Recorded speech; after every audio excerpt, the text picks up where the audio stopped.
नमस्कार। योगा टुडे में आज हम स्वप्न पे बात कर रहे हैं। देखिए, जब हम सोते हैं, एक औसत जो नींद का जो टाइम है वो है लगभग 6 घंटे का। तो नींद का जो समय है उसको हम 3 भागों में डिवाइड करते हैं। अगर 6 घंटे की नींद ले रहे हैं तो पहला 2 घंटे के भाग में वो जो इन्फॉर्मेशन जो हमारे दिमाग में है, दिन भर जो हमने देखा है, सुना है, कहा है, महसूस किया है, उन सबको वो अपने भीतर सुरक्षित करता है।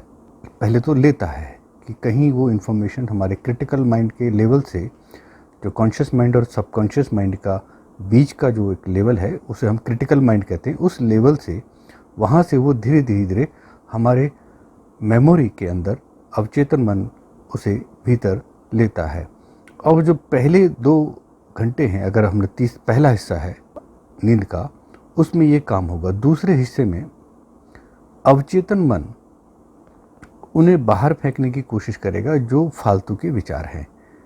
डेली लाइफ में ऐसी बहुत कुछ बातें होती हैं जो विचार हमारे दिमाग में होते हैं, वो केवल कूड़ा करकट होते हैं, जैसे धूल पड़ जाती है, जिसका हमारे ओरिजिनल जो माइंडसेट है, अवचेतन मन की जो संस्कार हैं, जो उनके लाइफ्स है, उससे उसका कोई प्रत्यक्ष संबंध नहीं होता, ना उनकी इच्छाओं से होता है।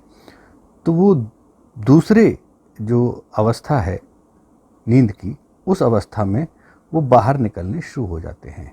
विशेष रूप से तीसरी अवस्था में भी ये कार्य होता है। अगर कोई विचार बच गए हैं, ये विचार स्वप्न के माध्यम से बाहर निकलते हैं। कई बार सोते ही हमें नींद आ जाती है, तो उस समय अगर विचार बहुत रेसिस्टिंग है, यानी डेली लाइफ में हम बहुत रेसिस्ट कर रहे हैं और हमारे अनुकूल नहीं है कहीं भी परिस्थिति, तो बहुत सारी इन्फॉर्मेशन हमारे दिमाग में इतनी हावी हो जाती है, तो हमें सोते ही स्वप्न आने शुरू होते हैं। तो माइंड, अवचेतन मन तुरंत उन्हें रिजेक्ट कर रहा है। और अगर ये अवस्थाएं सुबह के समय हो रही हैं तो सबसे बढ़िया है, क्योंकि नींद की जो अवस्था है उसमें अवचेतन मन उस नींद की अवस्था को प्रोटेक्ट करता है। परंतु कुछ अनवांटेड विचार हमारे अवचेतन मन में जब आने लगते हैं तो उन्हें फेंकने में जो ऊर्जा लगती है, इस कारण से भी ड्रीम क्रिएशंस होती है। तो ड्रीम्स बेसिकली 5 तरीके से हम इसको वर्गीकृत कर सकते हैं। पहले स्टेज में तो इसी तरह के विचार हैं जो बिल्कुल ही यूजलेस हैं, वेस्टेज है, ऐसे थॉट्स जो दिन भर में हमने देखे सुने और वो फालतू के स्वप्न आते हैं। कहीं कुछ भी देख रहा है आदमी, कहीं जुड़ रहा है, कहीं रेल में जा रहा है, कहीं कहीं जो कुछ खा पी रहा है, कहीं घूम रहा है, किसी से बात कर रहा है, ये सब ये व्यर्थ की चीज़ें हैं। इस धूल को वो अवचेतन मन साफ कर देता है। दूसरी कैटेगरी में जो स्वप्न आते हैं, वो विचार आते हैं कि जब हमारा अवचेतन मन अपनी इच्छाओं की पूर्ति के लिए उन्हें देखना शुरू करता है। ये इच्छाओं की पूर्ति क्या है? देखिए, ओरिजिनली जो हमारा अवचेतन मन है वो हमारे इस जन्म की, बचपन की मेमोरी नहीं है केवल, उसमें पूर्व जन्म के भी संस्कार हैं। और पूर्व जन्म भी ऐसा समझिए कि कई जन्मों के संस्कार इसके प्रिमिटिव लेवल पे भी होते हैं। यानी एक अवचेतन मन की एक बहुत डीप स्टेज भी होती है जहाँ पे हमें कई जन्मों के संस्कार, उसके हैबिट्स, उसके अनुभव, उसकी इंटेलिजेंसी वो वहाँ स्टोर्ड होती है। उस स्टोर्ड के साथ जो एक व्यक्तित्व निर्मित होता है, जो हम इस लाइफ में प्रारब्ध में हम भोग रहे हैं, वो ओरिजिनल अवस्था में होता है। परंतु जब हम एक लर्निंग के प्रोसेस में हम यहाँ आते हैं, तो जो हमें सोसाइटी में जो लर्निंग मिलती है, एक कंपटीशन मिलता है, एक दौड़ मिलती है, हमें कुछ बनना है, हमें वो पाना है, हमें वो करना है, तो एक आर्टिफिशियल चीज़ें ये क्रिएट होती हैं माइंड पे, जो एक्स्ट्रा लोड होता है। जब जब हम इस चीज़ के पीछे भागते हैं, कुछ एक्स्ट्रा बनने की कोशिश करते हैं जो ओरिजिनली हम नहीं हैं, जो ओरिजिनली हमारे इंटेलिजेंस के साथ मैच नहीं करता, ओरिजिनली हमारे संस्कार के साथ उसकी कोई समानता नहीं है, ओरिजिनली हमारी जो एटीट्यूड है, बिहेवियर पैटर्न्स है, उसके साथ अगर उसका मैचिंग नहीं हो रही है, कंपेटेबिलिटी नहीं है, ऐसे थॉट्स, ऐसी इच्छाएं जब जब हम जागृत अवस्था में, रूटीन लाइफ में हम देखना शुरू करते हैं, उसके पीछे भागते हैं या फालतू का एफर्ट्स करते हैं, तो वो स्वप्न अवस्था में भी तकलीफ देह होता है। तो उसको हटाने के लिए भी स्वप्न आते हैं, जो स्वप्न में हमें वो ड्रीम्स पूरे हो होते हैं।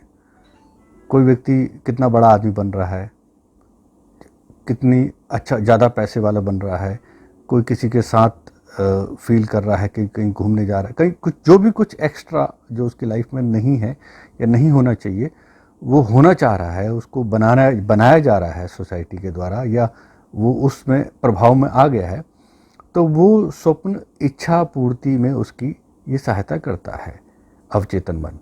तो ऐसे स्वप्न का भी कोई मोल नहीं है। ये हमारे आंतरिक आध्यात्मिक विकास के लिए भी, और जो इस जीवन की लाइफ की जो बैलेंसिंग है, एक साम्य अवस्था है, एक समग्र विकास है, उसमें भी ये बाधक बनता है। तो दूसरी तरह के स्वप्न आना भी हेल्थ के लिए बहुत अच्छा है। इस स्वप्न के लिए प्रॉपर नींद का होना भी ज़रूरी है। प्रोसेस वही है कि ये 3 अगर अवस्थाएं हैं नींद की, तो प्रथम अवस्था में भी और दूसरी अवस्था में भी, तीसरी अवस्था में भी ये स्वप्न बाहर निकलते हैं। ये डिपेंड करता है कि उनकी विचारों की तीव्रता कितनी फोर्सली की जा रही है। अपना जो लर्निंग प्रोसेस है, जो हम जिस तरीके से हम अध्ययन करते हैं, स्टडी करते हैं, उस स्टडी के अंदर ये देखना भी बहुत ज़रूरी है हमारी कंफर्टेबिलिटी क्या है, उसको भी समझने की ज़रूरत है। ज्योतिष हमारे इसमें एक अच्छा मार्गदर्शन कर सकता है। तो सेकंड लार्जेस्ट यानी अमात्यकर ग्रह जिस नक्षत्र में है, उसका जो स्वामी लॉर्ड ग्रह है, उसके अनुसार ही व्यक्ति को अपने लाइफ्स को चलाना चाहिए। जो व्यक्ति उसके अकॉर्डिंगली काम करता है, उनको ये दूसरे तरह के स्वप्न नहीं आते हैं। दूसरे प्रकार के स्वप्न में जो हमारा ओरिजिनल व्यक्तित्व है, जो हमारी जन्म जन्मांतर की एक इंटेलिजेंस है, वो जब स्वप्न को प्रोड्यूस करता है, फालतू के स्वप्न को हटाकर दूसरे प्रकार के जो स्वप्न दिखाता है, जो ओरिजिनली आप होना चाहते हैं, एक अलग तरह का संप्रेषण होता है, एक अलग तरह का मैसेज होता है कि जो हमें शांत करता है और बड़ा बुद्धिमत्ता वाला और स्वयं को एक तरह से एक नए आयाम में विकसित करने वाला स्वप्न होता है। तीसरे प्रकार के स्वप्न में इससे थोड़ी सी एडवांस स्टेज है। तीसरे प्रकार के जो स्वप्न होते हैं वो हमारी अति चेतना अवस्था से आते हैं। दूसरे प्रकार के स्वप्न अवचेतन मन का है, ऐसा निश्चित रूप से अवचेतन मन बहुत गहरे में भी है, जो हमारी इंटेलिजेंस है अंदर की, हमारे जो संस्कार हैं उससे वो प्रेरित होता है। पर तीसरे प्रकार के जो स्वप्न हैं वो अति चेतना से आते हैं। अति चेतना को आप ऐसे समझ सकते हैं जैसे हायर सेल्फ। हायर सेल्फ का मतलब है कि हमारी अंदर की और भीतर की एक बड़ी उच्च अवस्था, एक ऐसी उच्च अवस्था जो कहीं आकाश में खो जाती है परंतु हमें पकड़े रखती है। यानी वो एक अनदर वर्ल्ड, एक दिव्य जगत से भी उसका संबंध रहता है। और जो समय के जो विचार हैं वो धूल बन जाते हैं, वो बादल बन जाते हैं, कई बार उसको ढक लेते हैं। हम सांसारिक चेतना में ज़्यादा उलझे रहते हैं, जबकि वो अति चेतना जो है वो इस संसार के ऊपर के वर्ल्ड के साथ कनेक्ट कराने वाली अति चेतना होती है। ऐसे स्वप्न में हमें डिवाइन स्वप्न आते हैं। डिवाइन स्वप्न हमें एक तरह से मार्गदर्शन देते हैं, हमें रास्ता दिखाते हैं, हमें क्या करना चाहिए। कई बार वो स्वप्न हमें समय पे जगा देते हैं कि उठो, तुम्हें ये काम करना है, उठो, तुम्हें ये काम करना है, तुम वहाँ मत जाना, तुम्हारे साथ ऐसा होने वाला है। जो अनुभूतियाँ होती हैं, इंट्यूटिव पावर को डेवलप करने वाली जो अति चेतना है, वो स्वप्न के माध्यम से भी कई बार हमारे लिए मार्गदर्शन देती है। जैसे किसी दैवी स्वरूप ने आपको दर्शन दिए, उस तरह से भी ये चेतना, अति चेतना काम करती है। वो स्वप्न के माध्यम से आप तक अपने विचार रखते हैं, जो संदेश देना चाहते हैं वो संदेश आपको देते हैं।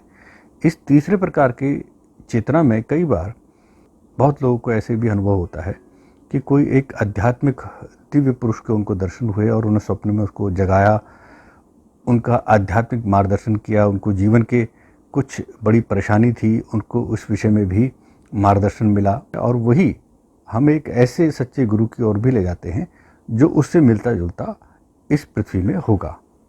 अब हम बात करते हैं चौथे प्रकार के स्वप्न के बारे में।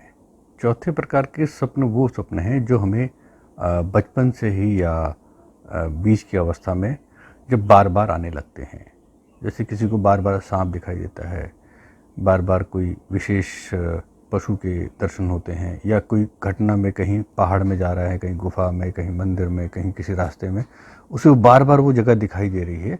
वो पिछले जन्म के साथ उसका संबंध है। तो उसके अवचेतन मन में बड़े गहरे से उसको जगह उसने बना रखी है और वो बार बार रिपीट कर रहा है। तो ऐसे चौथे प्रकार के स्वप्न जो बार बार आते हैं, उनका पूर्व जन्म के साथ उनका गहरा संबंध होता है। ऐसे स्वप्न जो हैं वो हमें ये भी एक विश्वास दिलाते हैं कि पूर्व जन्म भी था, कि ऐसे स्वप्न अगर आते हैं तो हमें ऊपर से, यानी एक अति चेतना की अवस्था से ही एक ऐसा संकेत मिल रहा है, और पूर्व जन्म में जो गलतियां हमने की हैं, जिस प्रकार के हम विचारों से आकर्षित होते हैं बहुत गहरे, तो उससे हमें मुक्त होने की आवश्यकता है। एक ब्राह्मण और सिद्ध की कहानी है। जो सिद्ध हुआ था उसने ये कहानी सुनाई कि जब मुझे ये एहसास हुआ कि हर जन्म में मैं एक ही काम कर रहा हूँ, क्योंकि पिछले जन्म में भी मैंने बहुत सारा धन कमाया और उसे गंवाता हुआ भी देखा, ऊंचाई पे चढ़ते हुए देखा, फिर गिरते हुए देखा, अपनों का साथ देखा, अपनों का बिछड़ना देखा। हानि लाभ के चक्कर में ही ये सब संसार चल रहा है। जैसे पूर्व जन्म में चल रहा था, इस जन्म में चल रहा था। तो इस सब को रिपीट मैं करना नहीं चाहता, मैं इससे मुक्त होना चाहता हूँ। तो फिर वो उसने योग मार्ग को अपनाते हुए वो सिद्धियाँ प्राप्त की। तो इसी प्रकार के जो चौथे प्रकार के स्वप्न हैं, ये पूर्व जन्म की जो बार बार मेमोरी आ रही है, तो एक संकेत है। इसे समझें कि हमारे गहरे अवचेतन मन में किस प्रकार के विचार ऐसे हैं जिनसे हम मुक्त नहीं हो पा रहे। तो जब ये इस तरह के विचार आते हैं बार बार रिपीटेशन वाले, तो उस पर एक आध्यात्मिक गुरु से अच्छी सलाह लेकर उसका उपाय करना चाहिए। उसको अवचेतन मन से पूरी तरह से बाहर खाली करना चाहिए। जो ये स्वप्न आते हैं एक संकेत है। पांचवें तरह के जो स्वप्न होते हैं वो होते हैं भविष्य के संकेत। आने वाली भविष्य की कुछ घटनाएं ऐसी होती हैं जो स्वप्न में आपको पता चल जाती हैं कि ये होने वाला है। खास तौर से मृत्यु के संबंध में या अपने निकट के किसी परिचित व्यक्ति की मृत्यु के संबंध में आपको स्वप्न में ही वो दृश्य देखने को मिल जाता है, वो बातें सुनने को मिल जाती है।